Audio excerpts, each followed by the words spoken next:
So ముందుగా Srikanth and తరుణ్ని appreciate చేయాలి. అంటే మా సినిమా దాంట్లో ఎంతో బిజీగా ఉంటూ వాళ్ళు ఒక మంచి టీముని ఫామ్ చేసుకొని ఈరోజు తెలుగు ఫిలిం ఇండస్ట్రీకే ఒక ల్యాండ్ మార్క్ లాగా ఇలా క్రికెట్ ఆడుతూ ఒక మంచి కాస్ గురించి వాళ్ళు ప్రయత్నం చేస్తూ ఉండడం చాలా అభినందించాల్సిందే. శ్రీకాంత్ గారు అండ్ తరుణ్ అండ్ టీమ్ అందరూ మా యంగ్ హీరోస్ అందరు ఇదే డయాస్ పైన ఉన్నారు. సో యుఎస్లో ఆల్రెడీ సౌత్ ఆఫ్రికాలో బ్యాంకాక్లో చేసి ఇప్పుడు వంశీ అండ్ సాయి వాళ్ళ ఆధ్వర్యంలో సిసిసి ఫిబ్రవరి 18th రోజు మెల్బోర్న్ ఆస్ట్రేలియాలో క్రికెట్ ఆడబోతున్నారు. సో వాళ్ళు చేస్తున్న ఈ ప్రయత్నానికి మెల్బోర్న్లో ఉన్న తెలుగువారు ఇండియన్స్ అందరూ వారితో చేయి కలిపి దాని ద్వారా వచ్చే ఏదైతే మనీ ఉందో దాన్ని ఒక మంచి కాస్ గురించి చిల్డ్రన్స్ క్యాన్సర్ దానికి డొనేట్ చేయబోతున్నారు.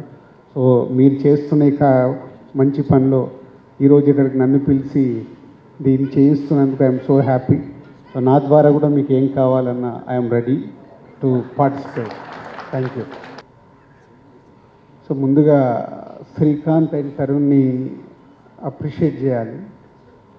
అంటే మా సినిమా దాంట్లో ఎంతో బిజీగా ఉంటూ వాళ్ళు ఒక మంచి టీముని ఫామ్ చేసుకొని ఈరోజు తెలుగు ఫిలిం ఇండస్ట్రీకే ఒక ల్యాండ్ మార్క్ లాగా ఇలా క్రికెట్ ఆడుతూ ఒక మంచి కాస్ గురించి వాళ్ళు ప్రయత్నం చేస్తూ ఉండడం చాలా అభినందించాల్సిందే.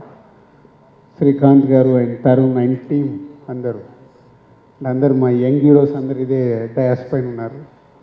సో యుఎస్లో ఆల్రెడీ సౌత్ ఆఫ్రికాలో బ్యాంకాక్లో చేసి ఇప్పుడు వంశీ అండ్ సాయి వాళ్ళ ఆధ్వర్యంలో సిసిసి ఫిబ్రవరి 18th రోజు మెల్బోర్న్ ఆస్ట్రేలియాలో క్రికెట్ ఆడబోతున్నారు. సో వాళ్ళు చేస్తున్న ఈ ప్రయత్నానికి మెల్బోర్న్లో ఉన్న తెలుగువారు ఇండియన్స్ అందరూ వారితో చేయి కలిపి దాని ద్వారా వచ్చే ఏదైతే మనీ ఉందో దాన్ని ఒక మంచి కాస్ గురించి చిల్డ్రన్స్ క్యాన్సర్ దానికి డొనేట్ చేయబోతున్నారు. సో మీరు చేస్తున్న మంచి పనిలో ఈరోజు ఇక్కడికి నన్ను పిలిచి దీన్ని చేయిస్తున్నందుకు ఐఎమ్ సో హ్యాపీ. సో నా ద్వారా కూడా మీకు ఏం కావాలన్నా I'm ready to participate. Thank you.